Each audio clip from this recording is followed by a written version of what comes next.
అలాగే కాలేజీకి రావడం కూడా చాలా రోజుల తర్వాతే.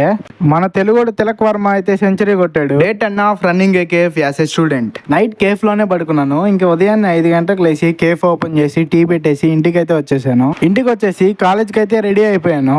చాలా రోజుల తర్వాత టిఫిన్ అయితే ఇంట్లో తింటున్నాను. ఈ మధ్య ఫుడ్ అంతా బయటే. అలాగే కాలేజ్కి రావడం కూడా చాలా రోజుల తర్వాతే. ఇంకా ఆఫ్టర్నూన్ వరకు కాలేజీలో ఉండి క్యాంటీన్కి వచ్చి ఒక స్ప్రైట్ తాగేసి ఇంటికి వెళ్దామని బండి దగ్గరకు వస్తే కీస్ అయితే పోయినాయి ఎక్కడో. ఇంటికి వెళ్ళి ఇంకో కీ ఉంటే తెచ్చుకున్నాను. దారిలో మా ఫ్రెండ్ వాళ్ళ ఇంట్లో పెద్ద పాము అయితే దూరింది.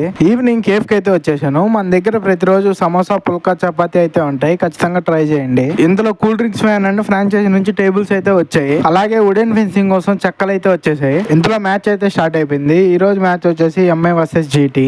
మ్యాచ్ చూస్తూ బ్లాక్ కాఫీ అయితే ఒకటి తాగేశాను. ఫంక్షన్స్ అండ్ బల్క్ ఆర్డర్స్ కూడా తీసుకుంటాం పుల్కాకి. ఎవరికైనా కావాలంటే డిఎం చేయండి. మన తెలుగుడు తిలక్ వర్మ అయితే సెంచరీ కొట్టాడు. ఈ కుక్క అయితే మన కేఫ్ లోనే ఉండిద్ది. ఎక్కడెక్కడ చెత్త అంతా తీసుకెళ్లి బయట వేస్తా ఉండిద్ది. నైట్ క్యాష్ అంతా లెక్క పెట్టుకొని కేఫ్ త్వరగానే మూసేసాను. ఎందుకంటే మా అత్త వాళ్ళది గృహప్రవేశం అయితే ఉంది. ఫంక్షన్ కి వచ్చేసి ఫంక్షన్ చూసుకొని ఇంటికి వచ్చి అయితే పడుకున్నాను.